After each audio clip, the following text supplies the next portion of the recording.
Hello बच्चों, आज हम लोग पढ़ने जा रहे हैं इनवर्स ट्रिगोमेट्रिक फंक्शन। इसमें हम लोग ट्रिगोमेट्रिक फंक्शन का इनवर्स सीखते हैं।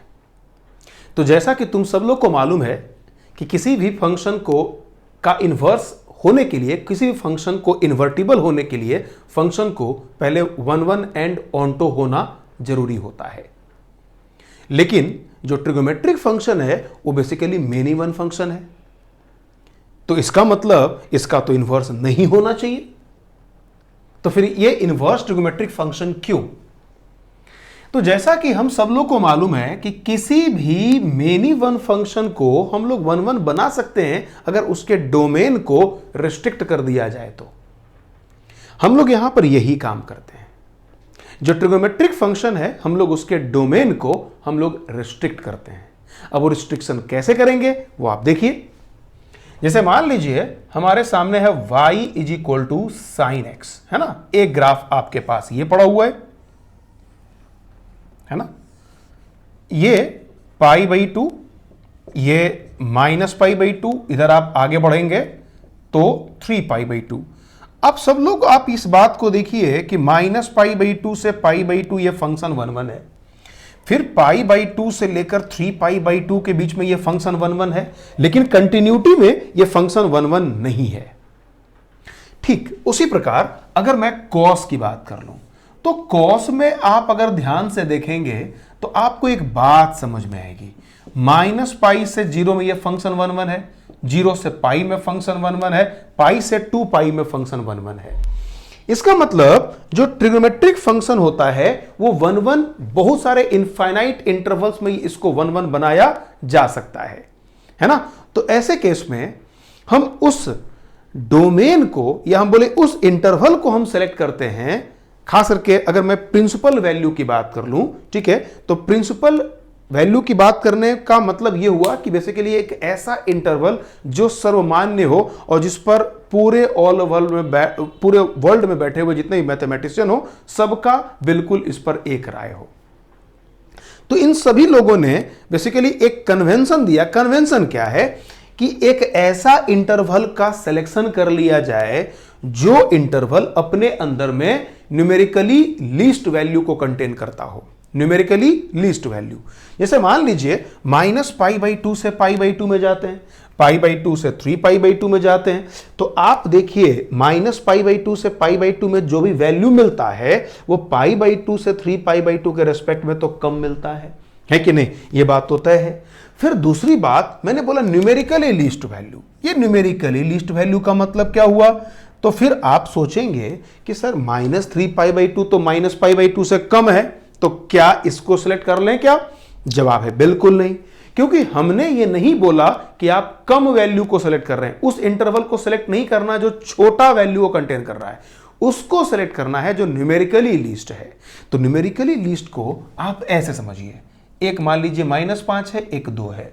मेरे बच्चों हम सबको पता है कि -5 2 से कम होता है, लेकिन -5 का अगर आपने मॉड कर लिया तो ये 2 के मॉड से ज्यादा हो गया।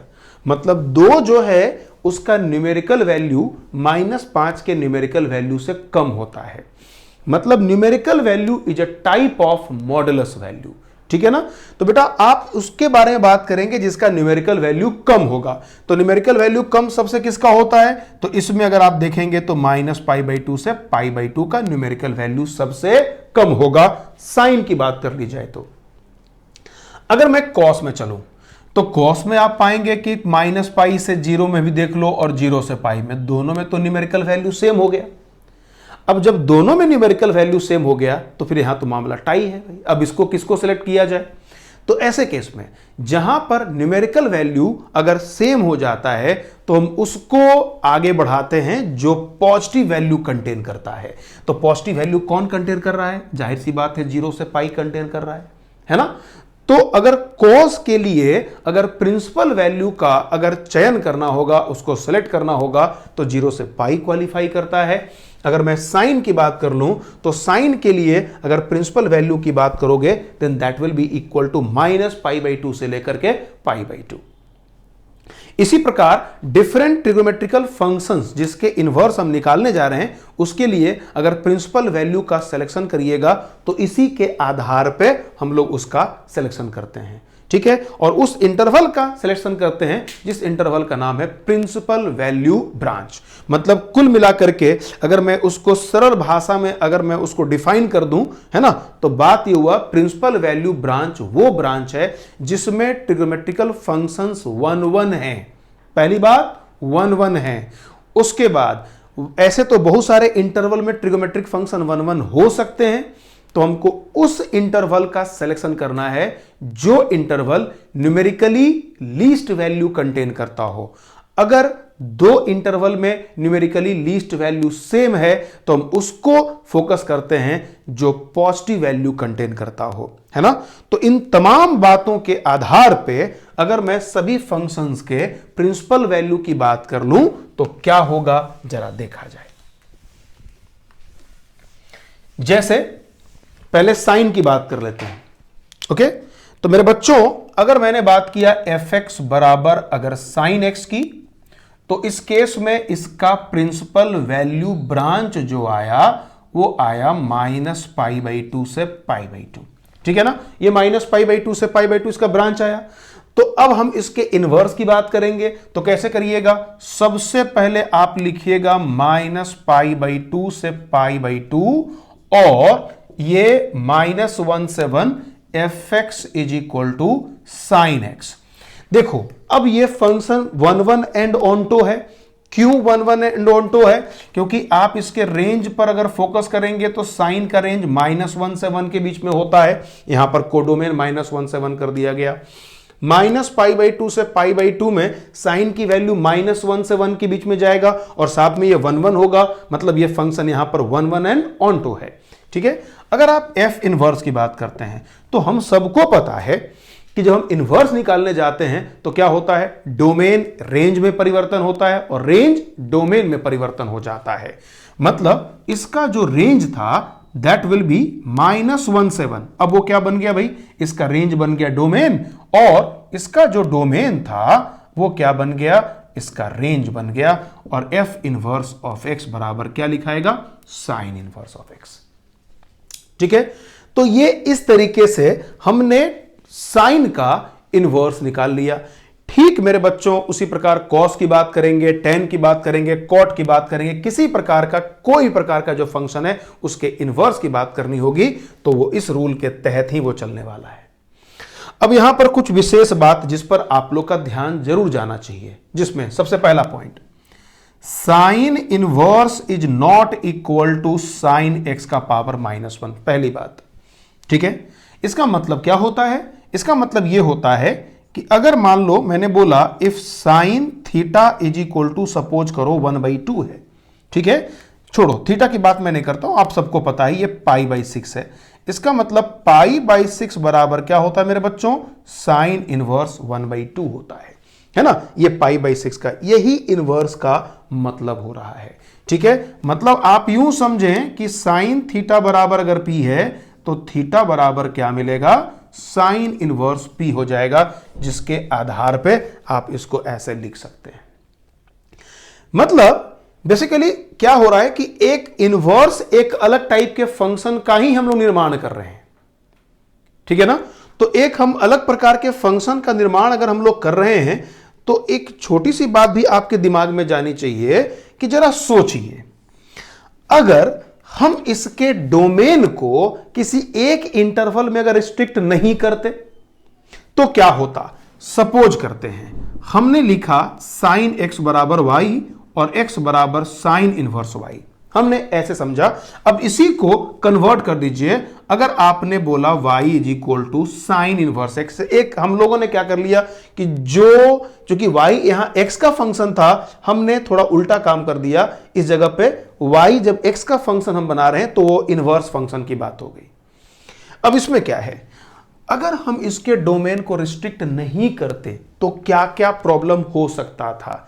जैसे अगर हम यहां पर अगर π/6 पुट करते हैं तो इसकी वैल्यू 1/2 होती है, तो 1/2 यहां पुट करेंगे तो यहां π/6 मिलेगा। बिल्कुल सही, कोई टेंशन की बात नहीं है, ठीक है। दूसरी बात, अगर मान लीजिए हमने यहां पर अगर पाई बाई 6 के अलावा फिर हम बात करते हैं पाई माइनस पाई बाई 6, तो पाई माइनस पाई बाई 6 की बात कर लो, तो पाई माइनस पाई बाई 6 में अगर आप इसकी वैल्यू अगर यहां पर अगर पुट करेंगे, सॉरी मैंने गलत बोल दिया, एक्चुअली मुझे वाई बोलना चाहिए था, ठीक है। एक्चुअली ये जो एक्स है ना ये वाई बन गया, ठीक है, और ये जो वाई था वो एक्स बन चुका है। तो दोबारा ध्यान देना, अगर मैंने x के जगह पर अगर हमने पाई बाई 6 पुट किया तो y बराबर कितना मिल गया मेरे बच्चों, 1/2। अगर x के जगह pi minus pi by 6 put किया तब भी इसकी वैल्यू कितनी बन गई, 1/2 बन गई। अब जरा गौर से देखेंगे, आपको यह दिखाई पड़ रहा होगा कि अगर हमने x के जगह पर 1/2 अगर पुट किया, अगर x के जगह हमने 1/2 पुट किया तो साइन इनवर्स 1/2 पर पाई बाई 6 भी मिल रहा था, और अगर 1/2 के लिए हमको पाई माइनस पाई बाई 6 भी मिल रहा था। मतलब एक x पर y की दो वैल्यू मिल गई। तो हमको यह पता है कि अगर एक x पर y का एक से ज्यादा वैल्यू मिलता है तो हम सब लोग जानते हैं कि यह फंक्शन हो ही नहीं सकता, यह किसी भी कीमत पर फंक्शन नहीं होगा, है कि नहीं, है ना। तो इसका मतलब यह हुआ कि अगर हम इसके डोमेन को अगर रिस्ट्रिक्ट नहीं करते तो जाहिर सी बात है उस केस में हम इसको फंक्शन नहीं बना पाते, यह फंक्शन होता ही नहीं, है ना। तो इसलिए भी हमारा दूसरा भी अप्रोच हो सकता है इस इनवर्स को समझने के लिए, है ना, और इसीलिए इसके डोमेन को रिस्ट्रिक्ट किया जाता है। खैर, अब आप लोग मेरी बात समझ गए होंगे। चलिए अब आगे बढ़ते हैं। तो मेरे बच्चों बात बहुत सिंपल सी बात है ना। हर एक फंक्शन का अपना उसका एक खास डोमेन होगा, है ना, खास उसका इंटरवल होगा जिसमें वो फंक्शन इन्वर्टिबल होगा, और एक खास रूल के तहत अगर हम उसके इंटरवल का सिलेक्शन करते हैं उसी को कहा जाता है प्रिंसिपल वैल्यू ब्रांच। ओके, और जो प्रिंसिपल वैल्यू ब्रांच से अगर हम उस ट्रिगोमेट्रिक फंक्शन को अगर उसका इनवर्स निकाल लेते हैं तो जो उसका प्रिंसिपल वैल्यू ब्रांच था वही इनवर्स फंक्शन का करस्पॉन्डिंग इनवर्स फंक्शन का वो रेंज हो जाता है। जैसे मैं साइन की बात कर लूं, माइनस पाई बाई 2 से पाई बाई 2 में ये -1 से 1 हो रहा है, इनवर्स में बात चला जाए तो जो डोमेन था वो क्या बन गया, रेंज, और रेंज क्या बन गया, डोमेन बन गया। ठीक है, अब आप आगे बढ़ते हैं इसमें। तो इन्हीं सब ऑब्जर्वेशन के आधार पे अगर हम लोग एक चार्ट अगर बना लें तो क्या होगा वो देखिए। अगर मैं बात करता हूं फंक्शन, यहां पर इसके डोमेन, और इधर चर्चा कर लिया जाए रेंज की। फंक्शन है यहां पर sine inverse of x, domain होगा -1 से 1, ठीक है ना। देख लीजिएगा, साइन का डोमेन था, सॉरी साइन का रेंज था -1 से 1, इनवर्स में लेकर गए तो ये, और रेंज की बात करेंगे दिस विल बी -π/2 से लेकर π/2। कॉस इनवर्स की बात करेंगे तो डोमेन सेम टू सेम हो जाएगा, रेंज हो जाता है 0 से π। अगर tan इनवर्स की बात कर ली जाए तो डोमेन इसका r होगा और रेंज हो जाएगा -π/2 से π/2 ओपन इंटरवल। ओके, अगर कॉट इनवर्स की बात कर ली जाए रेंज r ही होता है और ये 0 से लेकर के पाई हो जाता है। सेक इनवर्स की बात करेंगे तो -∞ से -1 यूनियन 1 से इंफिनिटी होगा और रेंज हो जाएगा 0 से पाई एक्सेप्ट π/2 को छोड़ करके। और कॉसेक इनवर्स की बात करेंगे तो डोमेन सेम टू सेम यही हो जाएगा और रेंज आप लिखेंगे -π/2 से π/2 एक्सेप्ट 0। ध्यान रखना ये जो है इसका क्लोज्ड है, ओपन सिर्फ tan इनवर्स में और कॉट इनवर्स में होता है और किसी में नहीं। एक बात और भी ध्यान रखना सभी लोग, ये जो -1 से 1 है और ये वाला पार्ट को, इसको लिखने का एक दूसरा अंदाज भी होता है। अगर कभी ऐसा लिख दिया जाए x बिलोंग्स टू -1 से 1, इसको लिखने का एक ये भी तरीका होता है x less than equal to 1, ठीक है, mod x less than equal to 1। और अगर x बिलोंग्स टू -∞ से -1 और 1 से इंफिनिटी हो तो इसको ऐसा भी लिखा जाता है mod x greater than equal to 1। Okay बच्चों, ठीक है। तो बेटा यही बात है इसके डोमेन और रेंज की। अब जरा हम लोग इस पर छोटा मोटा काम पहले कर लें। जरा इसके ऑब्जर्वेशन, जरा इसको ध्यान से हम लोग देखते हैं तो क्या क्या पॉइंट ध्यान में आता है। पहला point, sine inverse, cos inverse, tan inverse, ये जो 6 आईटीएफ हैं इनवर्स ट्रिगोमेट्रिक फंक्शन, सभी के डोमेन और रेंज को अपने दिमाग में बिल्कुल फिट कर लेना। देखिए साइन इनवर्स और कॉस इनवर्स का डोमेन होता है -1 से 1, इससे ज्यादा नहीं मिल सकता। टेन इनवर्स, कॉट इनवर्स बिल्कुल फ्री है, कुछ भी दे दो सब चलेगा। सेक इनवर्स, कॉसेक इनवर्स के डोमेन में -1 से 1 नहीं जाएगा, बाकी सब चलेगा। रेंज की बात देख लीजिए। तो बेटा रेंज पे अगर नजर दौड़ाओगे तो एक बड़ा कमाल का, एक बड़ा इंटरेस्टिंग रिजल्ट मिलता है। -π/2 से π/2, अगर आप थोड़ा गौर से देखें तो -π/2 से π/2 ये जाएंगे, ये वाला है -π/2 से π/2 वाला कहानी है, ठीक है। और अगर आप दूसरे श्रेणी को अगर ध्यान से देखेंगे तो इसमें मिल रहा है 0 से π वाला पार्ट, ठीक है। देखो बेटा दो पार्ट है, एक -π/2 से π/2, दूसरा है 0 से π/2, है ना, ये दो पार्ट में बटा हुआ है। देखिए 0 से π जो है ना वो फर्स्ट और सेकंड क्वाड्रेंट को कवर करता है, और -π/2 से π/2 वो फोर्थ और फर्स्ट को कवर करता है। आप देखेंगे किसी भी डिस्कशन में थर्ड क्वाड्रेंट शामिल नहीं हो रहा है। इसका मतलब यह हुआ कि चाहे कोई भी आईटीएफ हो, अगर प्रिंसिपल वैल्यू के साथ हम चल रहे हैं, ध्यान देना मैं बात कर रहा हूं प्रिंसिपल वैल्यू की, अगर हम प्रिंसिपल वैल्यू के साथ चल रहे हैं तो उसका जो रेंज है वो किसी भी कीमत पर थर्ड क्वाड्रेंट में नहीं जाएगा, है ना, ठीक है। या तो फर्स्ट और सेकंड में जाएगा या फोर्थ और फर्स्ट में जाएगा। मतलब अगर पॉजिटिव होना है तो फर्स्ट में तो रहेगा ही रहेगा। अगर निगेटिव होने वाली बात होती है, अगर निगेटिव वैल्यू प्राप्त करने की बारी आती है, तो हम सबको यह पता है कि कॉस जो निगेटिव होता था वो सेकेंड क्वाड्रेंट में निगेटिव होता था। तो जिसका 0 से π वाला जो है, जिसका रेंज है, तो 0 से π वाला में कौन है, एक ये वाला, दूसरा ये वाला और तीसरा ये वाला, है ना।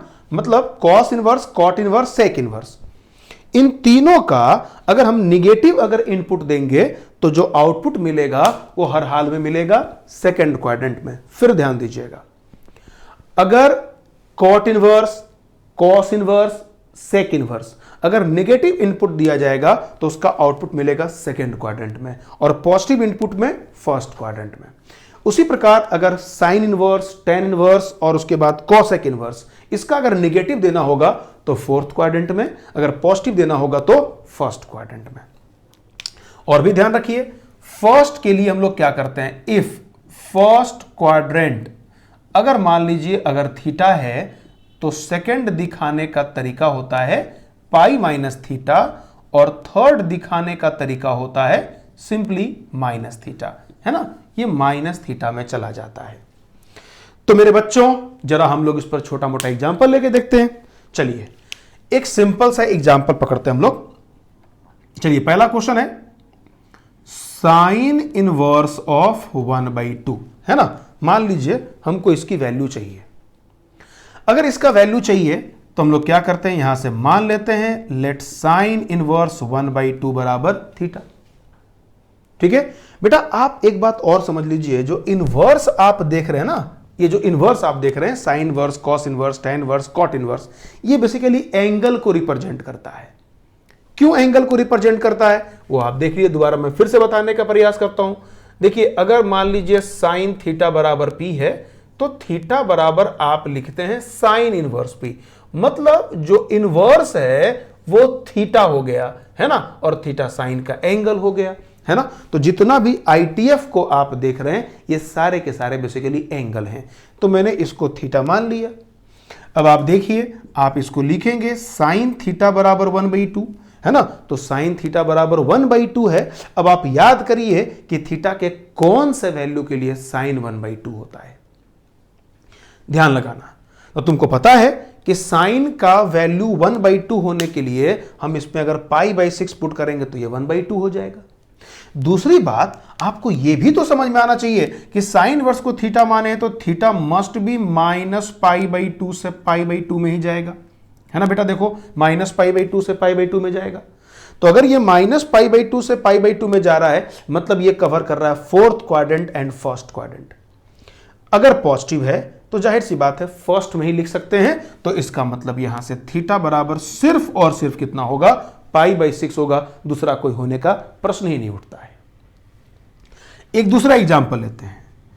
अगर मान लीजिए साइन इनवर्स -1/2 की मैं बात करता हूं, है ना, तो आप फिर वही काम करेंगे, साइन इनवर्स -1/2 बराबर थीटा, है ना। अब देखिए बेटा, अब आप जरा गौर से देखेंगे, साइन इनवर्स -1 है ना थीटा है, ठीक है, मतलब यहां से साइन थीटा बराबर मिलेगा -1/2। अब आप जरा गौर से देखिए, ये नेगेटिव है, तो साइन नेगेटिव आप सोचिए कहां हो सकता है। तो अगर हम इसके अकॉर्डिंग चलेंगे, है ना, अगर इस रूल के अकॉर्डिंग चलेंगे, जो प्रिंसिपल वैल्यू हमारे पास अवेलेबल है, इसके अकॉर्डिंग चला जाएगा, तो निगेटिव साइन का सिर्फ और सिर्फ फोर्थ मिलेगा, क्योंकि साइन की जो मूवमेंट है फोर्थ और फर्स्ट में हो रही है। तो फोर्थ में निगेटिव दिखाना है, तो फोर्थ में यहां दिखाने का दो तरीका हो सकता था। एक तो 2π - थीटा दिखाते और दूसरा सीधे माइनस थीटा दिखाते। 2π - थीटा वाला यहां नहीं चलेगा, क्योंकि यहां -π/2 से π/2 में चल रहा है ना। तो that's why this will be equal to theta बराबर -π/6, है ना। ठीक है, ये हम लोग -π/6 कहेंगे। तो इस तरीके से हम लोग अलग अलग ITF का वैल्यू निकाल सकते हैं, इनपुट दे जाएंगे और उसका आउटपुट हमको मिलता चला जाता है। नोट कर लें इसको।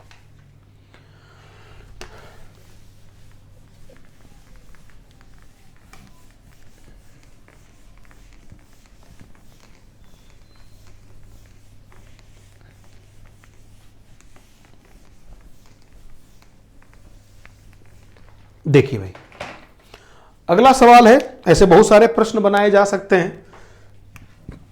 सपोज करो मैंने लिखा cos इनवर्स √3/2, है ना, इसका वैल्यू कितना होगा। करना क्या है, सीधे cos इनवर्स √3/2 बराबर थीटा, है ना, और cos थीटा बराबर √3/2। अब जरा याद करिए, आखिरकार कौन से एंगल के लिए √3/2 होता है। तो हम सबको पता है कि थीटा बराबर सिंपली कितना हो जाएगा, ये π/6 हो जाएगा, है ना। π/6, हाँ सॉरी, π/6 पर cos की वैल्यू √3/2 होती है। मतलब सीधा जो आंसर होगा this will be equal to π/6, यही इसका आंसर हो जाएगा। दूसरा एग्जांपल हम और लेते हैं। मान लो मैंने ले लिया cos इनवर्स -√3/2। अब देखो यहां पर निगेटिव इनपुट है, तो निगेटिव इनपुट के लिए क्या किया जाएगा, वही काम cos इनवर्स -√3/2 बराबर थीटा लिखेंगे। बेटा cos थीटा बराबर मिलेगा -√3/2। अब जरा याद करिए, cos इनवर्स का जो रेंज था वो 0 से लेकर पाई के बीच में है। तो cos इनवर्स का रेंज 0 से पाई के बीच में है, तो इसका मतलब पॉजिटिव इनपुट तो फर्स्ट क्वाड्रेंट में मिलता, 0 से π/2 में। अगर निगेटिव जाना है तो हमको सेकंड में इंटर करना पड़ेगा, π/2 से पाई में इंटर करना पड़ेगा, है ना। तो ऑब्वियस सी बात है, आप पहले याद कर लें कि पॉजिटिव, अगर cos अगर पॉजिटिव होता, अगर आप निगेटिव नहीं होता, तो याद करो भाई कि ये √3/2 कब होता है। तो ट्रिग्नोमेट्रिकल फॉर्मूला सबको मालूम है, ये π/6 पर √3/2 होता है, हम लोग 2 मिनट पहले निकाल चुके हैं।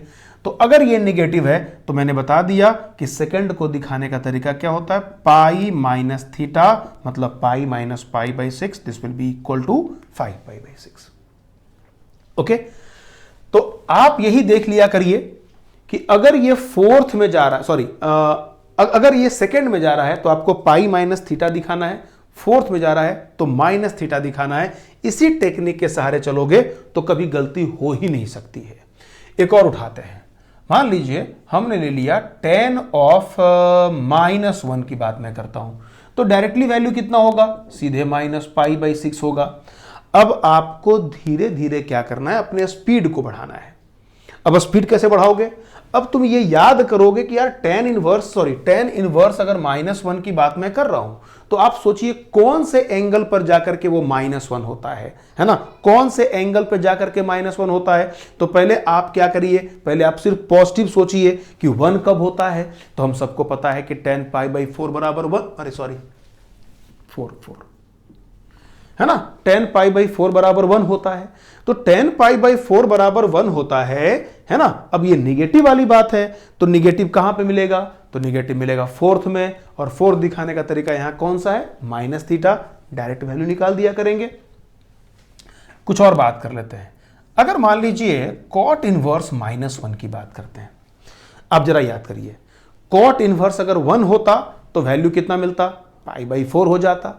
तो कॉट इनवर्स 1 π/4 हो जाता, ये तो नेगेटिव है।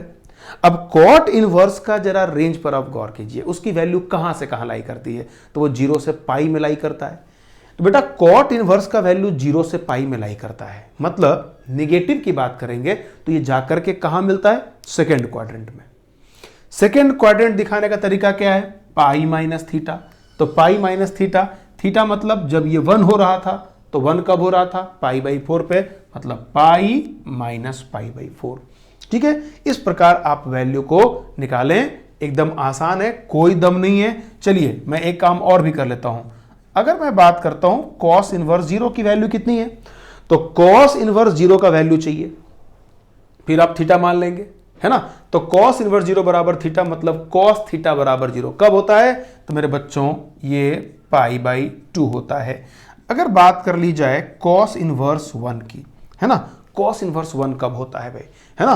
तो कॉस इनवर्स 1 बराबर, फिर से अगर आप थीटा मानेंगे तो कॉस थीटा बराबर 1 है, जाहिर सी बात है इस केस में this will be equal to 0। Okay, तो ये छोटी छोटी बातों को ध्यान रखना। अगर मैं बात कर लूं कॉस इनवर्स -1 की, ये पाई, इस तरह से तमाम आप छोटा मोटा वैल्यू को निकालिएगा, कोई टेंशन नहीं होगा। ठीक है, नोट कर लें।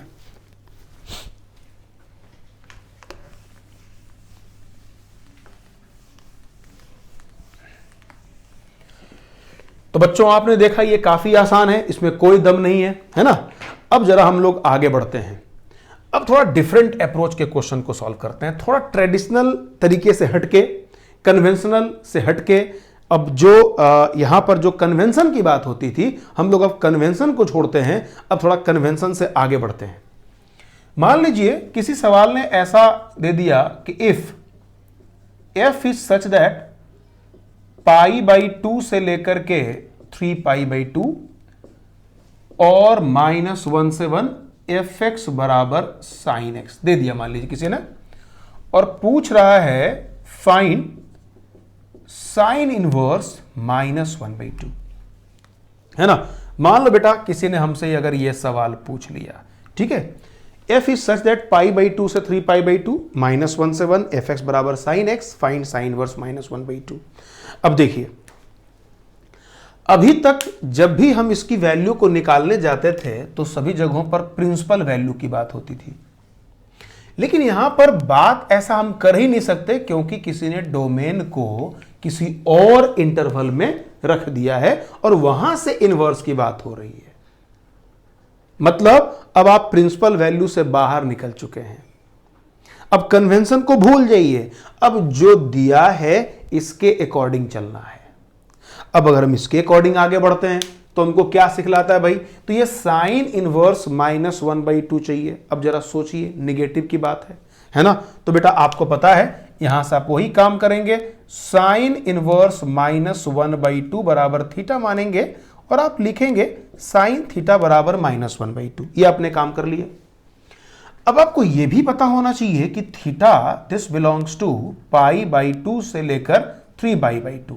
अब जरा बुद्धि लगाएं आप, ठीक है। ये कौन कौन से क्वाड्रेंट को कवर करता है, एक तो जाएगा π/2 से लेकर पाई और दूसरा पाई से 3π/2।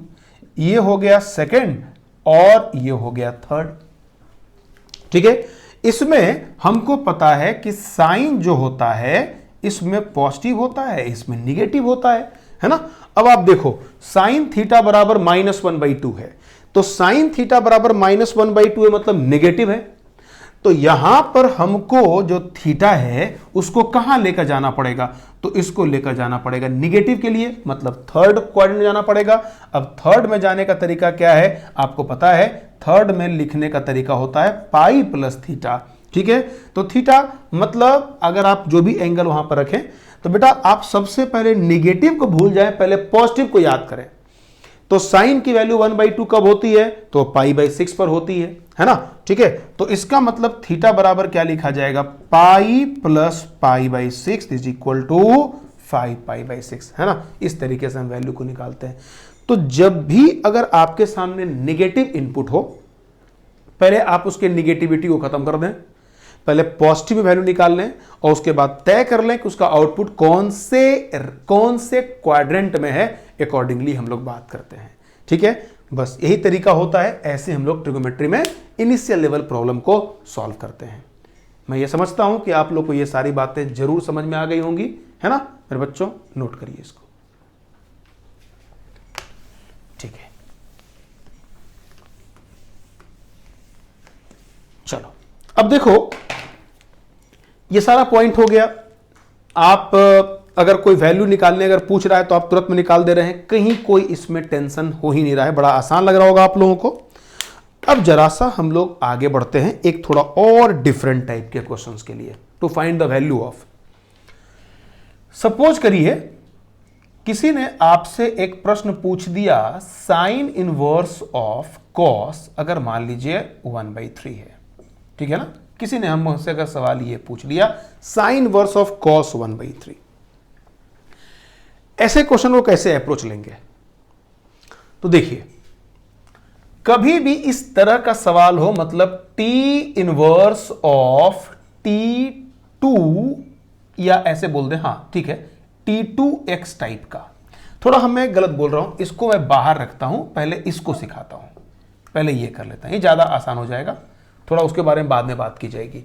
मान लीजिए ये वाला पार्ट है पहले, और इसको T2 हम लोग कर लेते हैं। Sine of cos inverse 1/3। आप ऐसे प्रश्नों के लिए आपको करना क्या है, कुछ नहीं, बस एक ही स्टेप फॉलो करना है। ये जो अंदर वाला पार्ट है ना, इसको मान लेना है लेट कॉस इनवर्स 1/3 बराबर थीटा। सिंपल। अब आप देखिए, कॉस इनवर्स 1/3 बराबर थीटा माने हो तो यहां जो इनपुट आप देख रहे हैं वो पॉजिटिव है। इनपुट अगर पॉजिटिव है तो जाहिर सी बात है थीटा बिलोंग्स टू, अगर पॉजिटिव है तो 0 से लेकर के π/2 में जाएगा। क्यों भाई? चूंकि ये पॉजिटिव है, इस वजह से, मतलब फर्स्ट क्वाड्रेंट में। अब आप लिखेंगे यहां से cos थीटा बराबर 1/3, है ना, cos थीटा बराबर 1/3। अब देखिए आपको चाहिए क्या, तो to find what, to find sine. बेटा आपने इसको थीटा मान लिया है तो हमको साइन थीटा चाहिए, ये हमारा मकसद, ये हमारी खोज है, साइन थीटा चाहिए हमको। अब आप देखें, अगर cos थीटा अगर 1/3 दिया हुआ है तो यहां से साइन थीटा बराबर क्या मिल जाएगा, सीधे √1 माइनस cos स्क्वायर थीटा हो जाएगा सीधा, है ना। अब आप देखिए हमने ऐसा क्यों किया है, आप सिंपल समझिए, sine square theta plus cos square theta बराबर 1 है, तो साइन थीटा बराबर होता है +-1 माइनस cos स्क्वायर थीटा। मेरे बच्चों, चूंकि यहां पर थीटा बिलोंग्स टू 0 से π/2, ये फर्स्ट क्वाड्रेंट में लाई कर रहा है, इस वजह से यहां सिर्फ और सिर्फ जो आएगा, ये सिर्फ और सिर्फ पॉजिटिव आएगा, निगेटिव रखने का प्रश्न ही नहीं उठता है। ओके, है ना। तो आप क्या करेंगे, सीधे वैल्यू पुट करेंगे, 1 माइनस 1/3 का स्क्वायर, जो भी रिजल्ट आएगा आप सॉल्व कर लीजिएगा। 9 माइनस 1 मतलब 2√2/3, ये साइन थीटा की वैल्यू हो जाती है। सिंपल है। अब जरा सोचिए, थोड़ा और आगे बढ़ते हैं हम लोग इस पर, ठीक है। अगर मान लीजिए हम अगर इसमें थोड़ा आगे बढ़ते हैं, एक और बात कर लिया जाए, एक और तरीका आप देख लीजिए।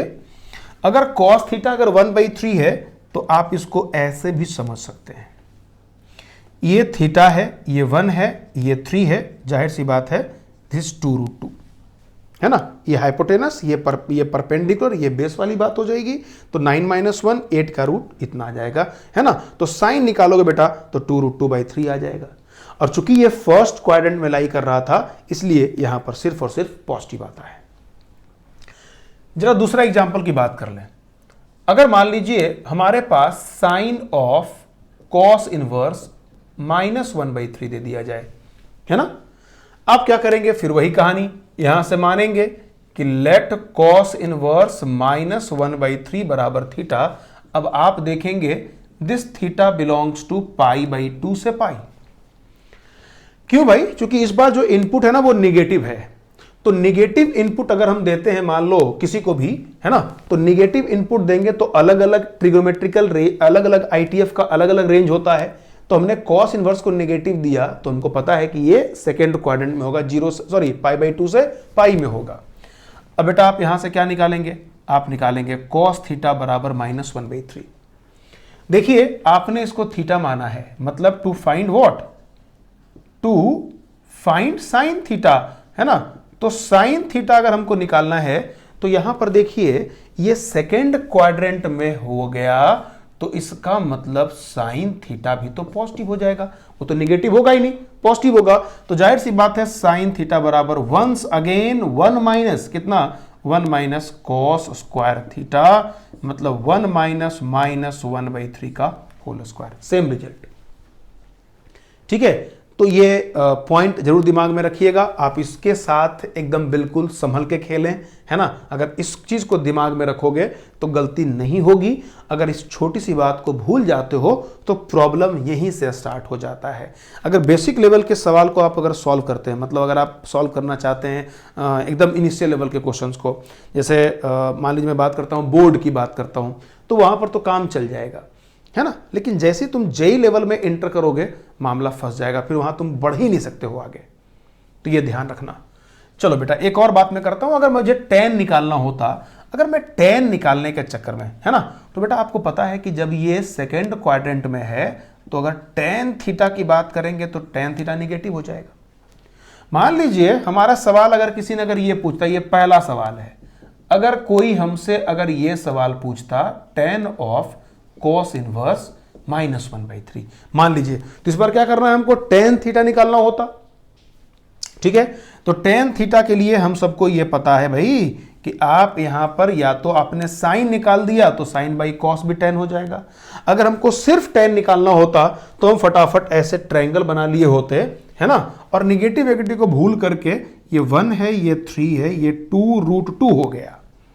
तो tan निकालोगे तो परपेंडिकुलर बाई बेस होता है, this will be equal to 2√2/1, लेकिन चूंकि tan थीटा नेगेटिव है तो सामने माइनस लगा देना है हमको, है ना। ठीक है, तो इसका मतलब अगर सेकंड वाले का जो अगर आप रिजल्ट निकालना चाहेंगे तो सेकंड का आंसर कितना हो जाएगा, -2√2, सिंपल। ठीक है, तो कोई भी एक्स्ट्रा टेंशन लेने की जरूरत हम लोग को नहीं है, ये सवाल ऐसे सॉल्व भी आता है, नोट कर लें।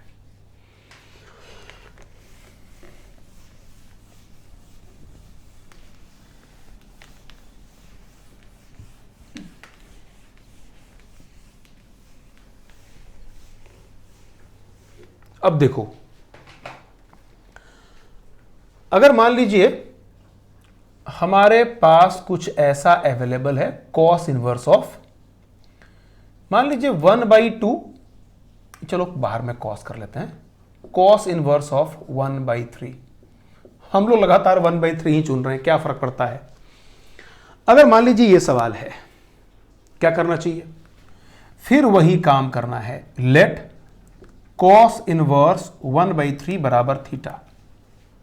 दूसरा कुछ भी नहीं, हमको यही से काम करना है, cos इनवर्स 1/3 बराबर थीटा मान लिया, है ना। हाफ आपको भूल जाइए, हाफ हो 2 हो उसे भूल जाइए, आप यहां से काम स्टार्ट करेंगे। तो ऑब्वियस ही बात है, हम सबके दिमाग में ये बात तो आ ही चुकी है कि थीटा बिलोंग्स टू 0 से π/2, क्योंकि पॉजिटिव इनपुट है। बेटा यहां से निकलेगा cos थीटा बराबर कितना, 1/3, है ना। अब चाहिए क्या, चाहिए हमको टू फाइंड, यहां बाहर में cos है, आपने इसको थीटा मान लिया है, तो टू फाइंड cos θ/2। ध्यान रखिएगा, आपने इसको थीटा माना है तो 1/2 थीटा मतलब θ/2, हमको cos θ/2 चाहिए। अब ये cos θ/2 से cos का कोई संबंध है क्या, तो बिल्कुल संबंध है। हम लोग को फॉर्मूला पता होना चाहिए, हम सब ये जानते हैं कि 2 cos स्क्वायर θ/2 बराबर होता है 1 + cos θ। अगर मैं बात कर लूं 2 sin स्क्वायर θ/2 की बात करूंगा, this will be equal to 1 - cos θ। ये सब वैल्यू हम लोग को याद रखना है। अगर यहां पर साइन होता तो यहां sin θ/2 निकालना पड़ता, अगर cos है तो cos की बात कर रहे हैं हम लोग। अब आप देखिए cos θ/2 अगर आप निकालते हैं तो बेटा थीटा 0 से π/2 है, तो θ/2 ऑल्सो बिलोंग्स टू 0 से π/4, मतलब ये फर्स्ट क्वाड्रेंट में लाई कर रहा है ना। तो फर्स्ट क्वाड्रेंट में लाई कर रहा है, मतलब cos θ/2 हर हाल में क्या होगा, पॉजिटिव होगा। अब देखिए cos स्क्वायर θ/2 स्क्वायर जाएगा तो प्लस माइनस, लेकिन चूंकि cos थीटा बाई 2 पॉजिटिव है तो यहां पर सिर्फ और सिर्फ क्या मिलेगा, 1 plus cos theta by 2। Directly 1 plus cos by 2 हम लोग कर लेते हैं, और हम सभी लोगों को यह मालूम है this will be equal to 1 plus, ठीक है, 1 प्लस कॉस थीटा की वैल्यू कितनी है 1/3 और बाई 2, आप इसको सॉल्व कर लें, ठीक है। तो यही इसका वैल्यू प्राप्त होता है। अगर साइन की बात करते संजोग से 1 माइनस कॉस बाई 2 वो भी पॉजिटिव ही हो जाता, कोई प्रॉब्लम ही नहीं था। अब देखिए अगर आपके सामने सवाल कुछ ऐसा हो जाता है, मैं थोड़ा सा साइन में लेके चलता हूं, ठीक है। चलिए साइन है, sine of 2 of cos inverse 1/3, थोड़ा ये ऐसा हम लोगों ने कर लिया, ठीक है। 2 कॉस इनवर्स 1/3। बेटा एक काम करते हैं, बहुत देर से हम लोग साइन कॉस खेल रहे हैं, थोड़ा टेन भी खेल लेते हैं, थोड़ा लगे कि हम लोग टेन पर भी बात कर लिए, ठीक है। एक टेन पर काम कर लेते हैं। हमने 2 से मल्टीप्लाई कर दिया, फिर वही काम करना है, इसी को मानना है, लेट कॉस इनवर्स 1/3 बराबर थीटा। आपको पता है थीटा बिलोंग्स टू 0 से π/2 है ना, और कॉस थीटा बराबर 1/3। अब चाहिए क्या, आपको निकालना है, आपने इसको थीटा मान लिया है, तो to find tan 2 theta. Theta माने हो तो 2 बाहर मल्टीप्लाई किया गया, tan 2 थीटा हमको चाहिए।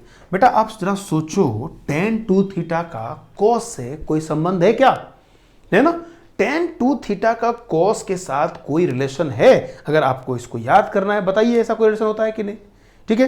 तो जरा सोचिए, आपके पास अगर ऐसा कोई सवाल अगर आ जाता है तो 2 मिनट अपने आप को विराम दीजिए, जरा से वीडियो को पॉज कीजिए और सोचिए कि हम लोग ऐसे कहां तक पहुंच सकते हैं, ठीक है। तो देखिए आपको बताता हूं मैं, tan 2 थीटा का अलग अलग फॉर्मूला होता है, मतलब एक ही फॉर्मूला होता है, उसका फॉर्मूला होता है 2 tan theta upon 1 minus tan square theta, है ना। आप देखिए this equal to 2 tan theta upon 1 minus tan square theta. ये फॉर्मूला हम सब लोग को याद रखना है। मैं थोड़ा उसमें कुछ बात और भी कर लूंगा, चलो इसको मैं फर्स्ट कहता हूं। एक सवाल मैं यहां पर और भी बना देता हूं, यही बगल में मैं कर रहा हूं cos ऑफ 2 cos इनवर्स 1/3। अगर मान लीजिए वो सवाल रहता तो हम लोग क्या करते हैं, तो ये 2 tan theta upon 1 minus tan square theta है। अब cos थीटा 1/3 है, थीटा 0 से π/2 है, फर्स्ट क्वाड्रेंट में है। आप राइट एंगल ट्रायंगल को पकड़ेंगे, ये 1, ये 3 और ये 2√2 है ना। tan दिखाई पड़ गया कितना है, 2√2 के बराबर है। सीधा 2 इंटू 2√2 अपॉन 1 माइनस 2√2 का whole square, this will be the tan 2 theta. और संयोग से देखिए यहां पर tan 2 थीटा का जो वैल्यू आ रहा है वो निगेटिव आ रहा है। खैर वो अलग बात है, उससे हमको मतलब है नहीं, है ना। वो आ गया तो ठीक है, नहीं तो कोई दिक्कत वाली बात नहीं है ना मेरे बच्चों। चलिए ये पहला सवाल है। दूसरा में क्या निकालना है, cos। अब देखिए यहां पर हमारे सामने cos 2 थीटा आ गया।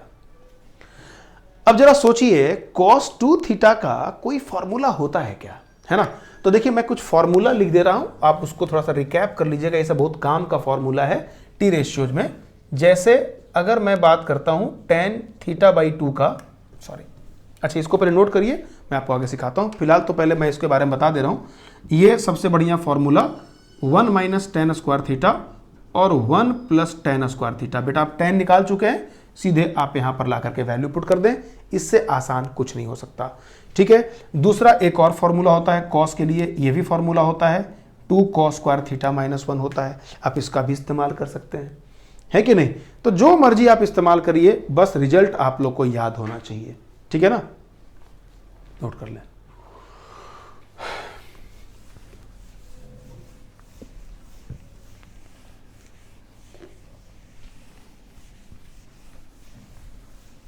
तो इस तरह के तमाम वैल्यू को अब आप लोग सॉल्व करने में सक्षम होंगे, है ना।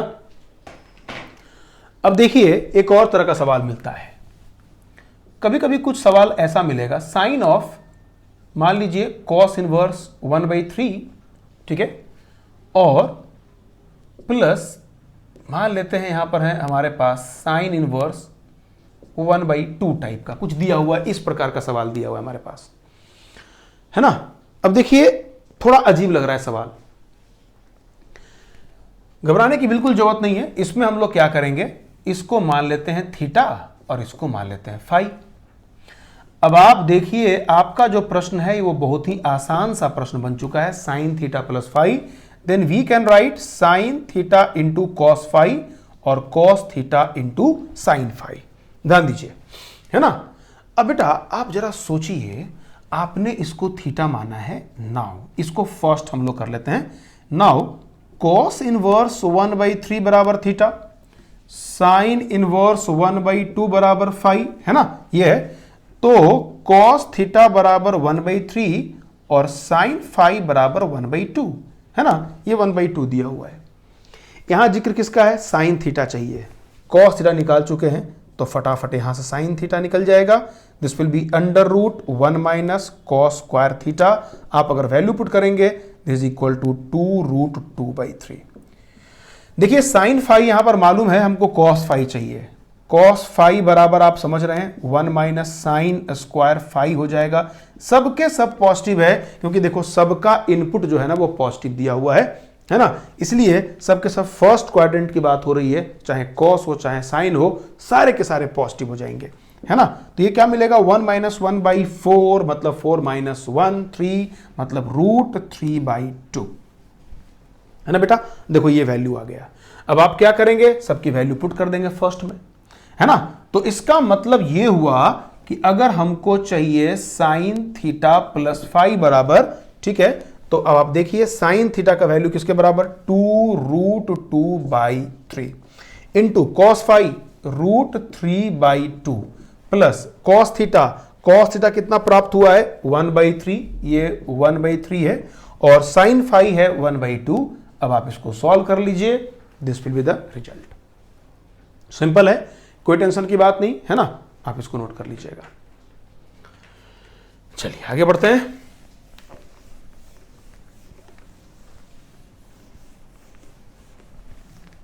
बोर्ड देखो बेटा,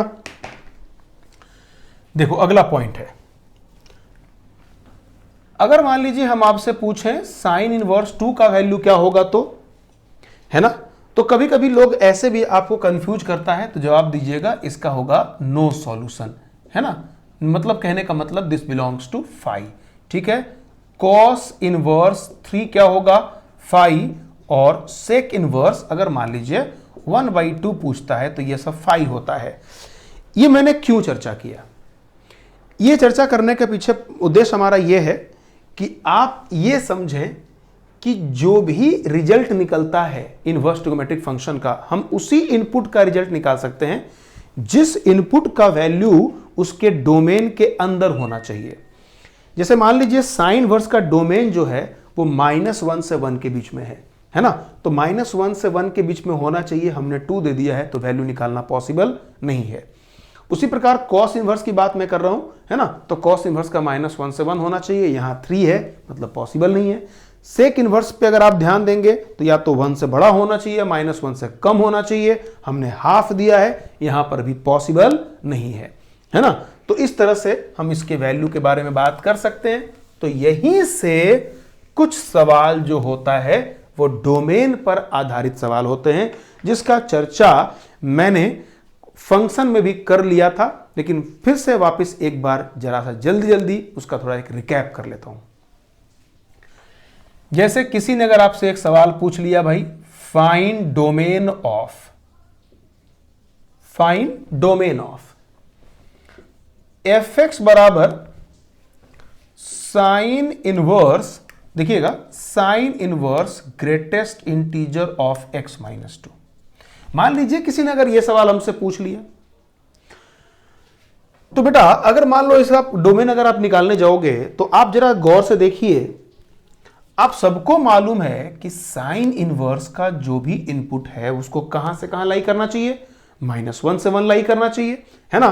तो हम ये जानते हैं कि x -2 का ग्रेटेस्ट इंटीजर -1 से 1 के बीच में होना चाहिए, ये रूल है ना। क्योंकि आप देख लीजिए साइन इनवर्स x का डोमेन की बात करते हो तो ये -1 से 1 होता है, और x का रोल यहां कौन निभा रहा है, x -2 का ग्रेटेस्ट इंटीजर, है ना। इस वजह से रिजल्ट कुछ ऐसा हो गया। अब ये आ गया ग्रेटेस्ट इंटीजर फंक्शन का सवाल। जो बच्चे भूल चुके हैं वो कृपया फंक्शन को पलटें और फंक्शन में ग्रेटेस्ट इंटीजर फंक्शन को रिवाइज करें। आपको पता है कि अगर हम इसको ब्रेक करेंगे तो इधर चला जाएगा 2 और इधर चला जाएगा -1, इधर जाएगा 4, इधर जाएगा तो 1, 2 -1। अगर आप यहां पर कंफ्यूज कर रहे हैं, मेरा ये आप सभी लोगों से निवेदन है कि फटाफट पलटकर ये जरूर देख लें, वरना आगे आप बहुत ज्यादा कंफ्यूज कर जाएंगे, है ना। ठीक है, तो देयरफॉर डोमेन बिलोंग्स टू 1 से लेकर 4 तक। ठीक है, इस प्रकार हम डोमेन निकालते हैं। मान लीजिए, चलिए एक सवाल और उठा लेते हैं। कॉस इनवर्स fx बराबर किसी ने पूछ लिया, कॉस इनवर्स अगर मान लो e का पावर x है ना, तो क्या करेंगे मेरे बच्चों, हमको पता है e का पावर x का वैल्यू 0 से 1 के बीच में होना चाहिए, है ना। अब ये 0 से 1 के बीच में होना चाहिए, तो सॉरी -1 से 1 के बीच में होना चाहिए, सॉरी, है ना, -1 से 1 के बीच में होना चाहिए e का पावर x। अब आप सोचिए, e का पावर x जो है हमेशा 0 से बड़ा होता है, हम सब जानते हैं। Now we know that e का power x always greater than 0, है ना। अब जरा सोचिए कि e का पावर x 0 से बड़ा होना चाहिए, लेकिन यहां पर डिमांड क्या है, -1 से 1, और ये होता क्या है, 0 से बड़ा होता है। तो अगर दोनों का कलेक्टिव रूप में अगर लिख दिया जाए तो क्या कहेंगे, e का पावर x बेसिकली 0 से बड़ा और 1 या 1 से छोटा होगा, क्योंकि निगेटिव कभी हो नहीं सकता और ये 0 से बड़ा होता है, और ये 1 या 1 से कम रखना है कॉस इनवर्स के लिए। ठीक है, तो अगर आप ऐसा काम करेंगे तो आप सबको पता है कि इसको लिखेंगे e का पावर -∞, और ये e का पावर 0, मतलब x बिलोंग्स टू -∞ से लेकर के 0 तक। वरना आप ग्राफ में भी जा सकते हैं, आपको ग्राफ भी होगा, e का पावर x याद होगा, दिस पॉइंट इज 0,1। ठीक है भाई, क्या कह रहा है, 1 से कम कह रहा है, तो 1 से कम कह रहा है मतलब इसके नीचे रहना है तुमको, है ना। तो -∞ से कहां तक, 0 तक। ओके, तो इस तरीके से आप इसके डोमेन पर भी बात कर सकते हैं। मैं फिर से बोल रहा हूं, जब मैं डोमेन का चर्चा कर रहा हूं, इसका मतलब आप लोग को एक बार आप फंक्शन को जरूर देखें, ये बहुत ही जरूरी काम है ना, वरना आगे प्रॉब्लम हो जाएगी। मैं बार बार बोल रहा हूं। ठीक है बेटा, आगे बढ़ते हैं हम लोग। हो गया, ठीक है, नेक्स्ट पॉइंट।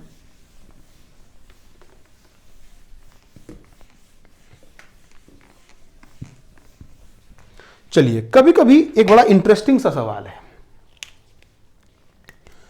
कोई अगर एक सवाल आपसे पूछ ले,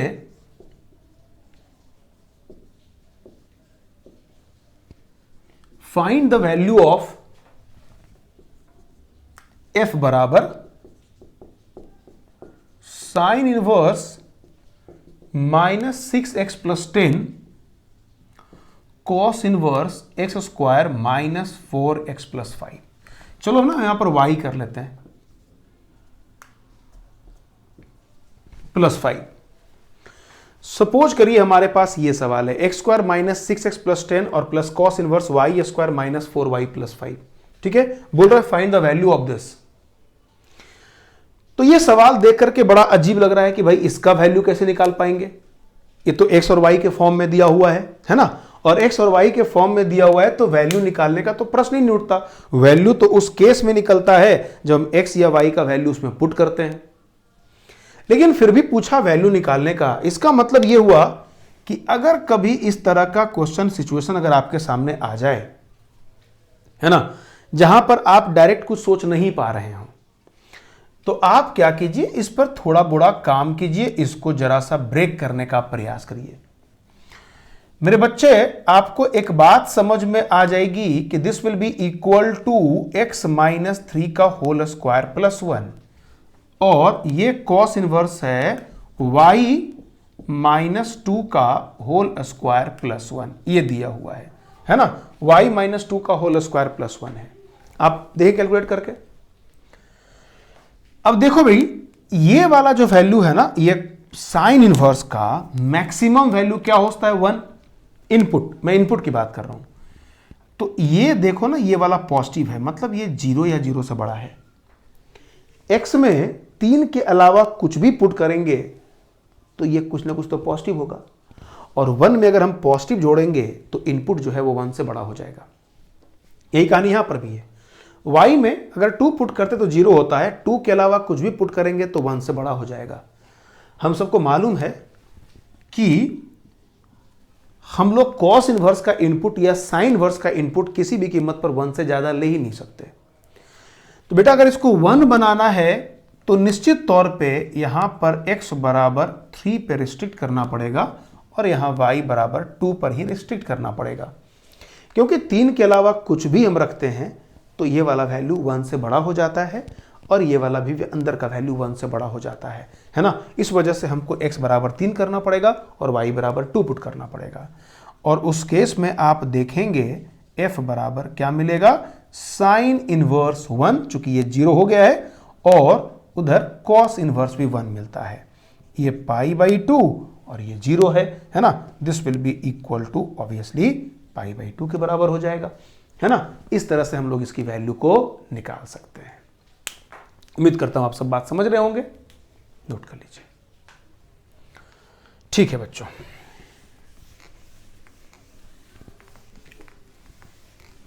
तो देखो हम लोग अभी तक आईटीएफ में उसकी वैल्यू को निकालना सीखे और साथ में हम लोग उसके डोमेन के रिस्ट्रिक्शंस पर बात किए। हमने डोमेन के बारे में बात किया, रेंज की बात हम ग्राफ के बाद करेंगे। अब देखिए उसके एक्सट्रीम वैल्यू पर भी जाकर के बहुत सारे काम किए जाते हैं। जैसे देखिएगा, अगर मैंने ऐसा लिख दिया, एक क्वेश्चन हमारे पास है, if sine inverse x plus sine inverse y और प्लस साइन इनवर्स z बराबर 3 pi by 2, then find value of, ऐसा है, cos inverse x plus cos inverse y plus cos inverse z, है ना। अगर मान लीजिए किसी ने हमसे अगर यह सवाल पूछा, sine verse x plus sine verse y plus sine verse z बराबर 3 पाई बाई 2 है, हमको इसका वैल्यू चाहिए, है ना। तो देखो जरा आप समझिए, sign inverse x plus sine inverse y plus sine inverse z बराबर 3 पाई बाई 2 दिया हुआ है, लेकिन हम सबको यह मालूम है कि साइन इनवर्स p जो होता है वो माइनस पाई बाई 2 से पाई बाई 2 होता है। मतलब साइन इनवर्स p का जो मैक्सिमम वैल्यू होता है ना, वो पाई बाई 2 के बराबर है। इसका मैक्सिमम वैल्यू पाई बाई 2, ये पाई बाई 2, ये पाई बाई 2, ये पाई बाई 2, मतलब ईच एंड एवरी टर्म अगर पाई बाई 2 हो जाएगा तो सबको ऐड करने के बाद वो 3 पाई बाई 2 होता है। मतलब ये 3 पाई बाई 2 होने के लिए सभी सारे के सारे टर्म्स को पाई बाई 2 पे होना पड़ेगा। अगर हम उससे कम करते हैं तो अगले को बढ़ना पड़ेगा, जो बढ़ना संभव ही नहीं है ना। तो इसका मतलब ये हो गया कि यहां से हम ये कह सकते हैं कि साइन इनवर्स x बराबर साइन इनवर्स y बराबर इतना बराबर कितना हो जाएगा, ये सब के सब पाई बाई 2 हो जाएगा। ठीक है, अगर ये पाई बाई 2 हो जाएगा तो बेटा आप यहां से क्या करिएगा, इसका मतलब साइन इनवर्स x बराबर पाई बाई 2, तो x बराबर क्या लिखोगे, साइन पाई बाई 2 बराबर कितना, 1, है ना। तो इसका मतलब x बराबर y बराबर z बराबर सबके सब किसके बराबर है, 1 के बराबर है। तो देखिए कोई सवाल ऐसा पूछ सकता है, हो सकता है किसी के मन में सवाल लिया जाए x square y, y square z और जेड एक्स टाइप का सवाल, मतलब कुछ भी इसमें उल्टा पुल्टा बनाया जा सकता है। तो अगर एक्स वाई जेड का अगर हमने वैल्यू निकाल लिया तो जाहिर सी बात है फर्स्ट का वैल्यू कितना आसान हो जाएगा जी, cos inverse 1, cos inverse 1, cos inverse 1, क्योंकि ये भी 1, ये भी 1, ये भी 1, कॉस इनवर्स 1 कितना होगा, अब जरा याद करिए, तो कॉस इनवर्स 1 बराबर हो जाएगा 0, क्योंकि कॉस 0 बराबर 1 होता है, तो ये 0 0 0 बराबर कितना, 0। वहीं पे अगर मैं सेकंड की बात कर लूं तो सेकंड में क्या है, x बराबर y बराबर z बराबर 1 है, तो सब के सब 1 1 1 बराबर कितना, 3, क्योंकि 1 का स्क्वायर 1 और 1 इंटू 1 1, है ना। तो ये भी 1, ये भी 1, ये भी 1, सबको जोड़ दीजिए, that will be equal to 3। ठीक है मेरे बच्चों, तो इस तरीके से हम लोग एक्सट्रीम वैल्यू पर काम करते हैं। मान लीजिए कोई भी आईटीएफ अगर अपने एक्सट्रीम वैल्यू पे खड़ा है तो सॉल्व करने का तरीका ये होता है ना। चलो एक सवाल और उठाते हैं।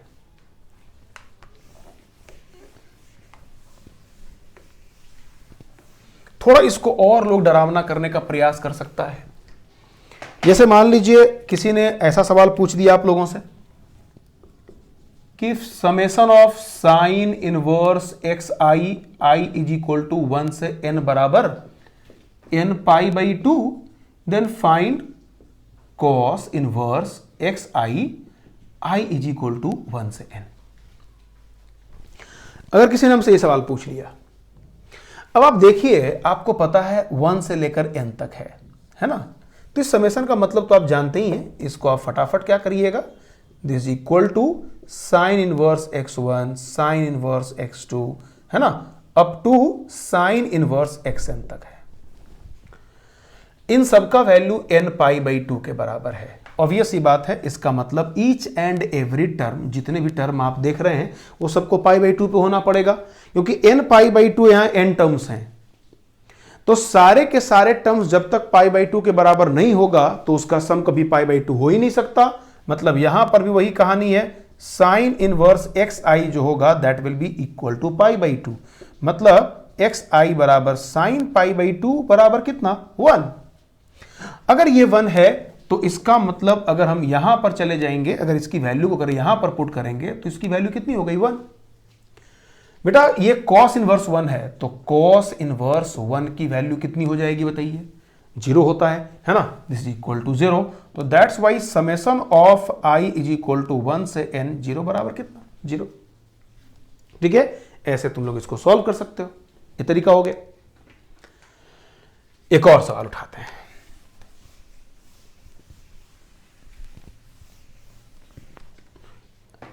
अब मान लीजिए किसी ने एक प्रश्न हमसे पूछ लिया,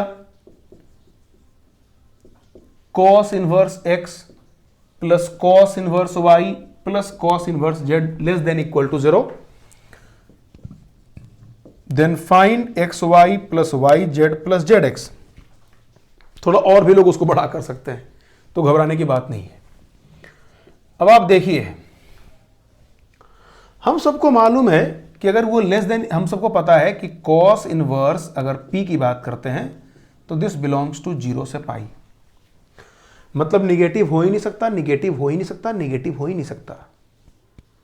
जब इसमें से कोई भी टर्म अगर निगेटिव नहीं है तो सम तो कभी निगेटिव होगा ही नहीं। अगर सम निगेटिव नहीं होगा तो लेस देन तो कभी 0 होगा ही नहीं। इसका मतलब ये कभी भी निगेटिव नहीं होगा। ये है ना, ये वाला जो पार्ट आप देख रहे हैं, ये कभी भी निगेटिव नहीं हो सकता। जब ये निगेटिव नहीं होगा तो क्या होगा, इक्वल टू 0 तो हो सकता है ना। तो इसका मतलब क्या हो गया, cos inverse x cos inverse y cos inverse z बराबर 0, है ना मेरे बच्चों। अगर ये 0 हो गए बेटा तो क्या करोगे, इस केस में अगर हम इसको फर्दर सॉल्व करते हैं तो कॉस इनवर्स x बराबर कॉस इनवर्स y बराबर कॉस इनवर्स z बराबर 0। सबको 0 होना पड़ेगा, क्योंकि अगर कोई भी अगर 0 के अलावा कुछ और अगर निगेटिव तो होना नहीं है। अगर पॉजिटिव हो गया तो 0 करने के लिए अगले को निगेटिव होना पड़ेगा, जो निगेटिव हो नहीं सकता, है ना। तो यही एकमात्र वैल्यू पॉसिबल है, और इसके आधार पे x बराबर cos 0 और cos 0 की वैल्यू कितनी होती है, 1। सेम y सेम z, है ना। तो अगर x y z बराबर 1 आ गया तो इसका मतलब x y plus y z plus z x बराबर 1 प्लस 1 प्लस 1 बराबर कितना, 3। ठीक है, तो इस तरह से हम लोग इसके जो एक्सट्रीम वैल्यू होता है ना, एंड पॉइंट के आधार वाले हम लोग क्वेश्चन को सॉल्व करते हैं। तो अभी तक हम लोग डोमेन को सीख चुके, वैल्यू को निकालना सीख चुके, है ना। इसको जरा बढ़िया से नोट कर लीजिए।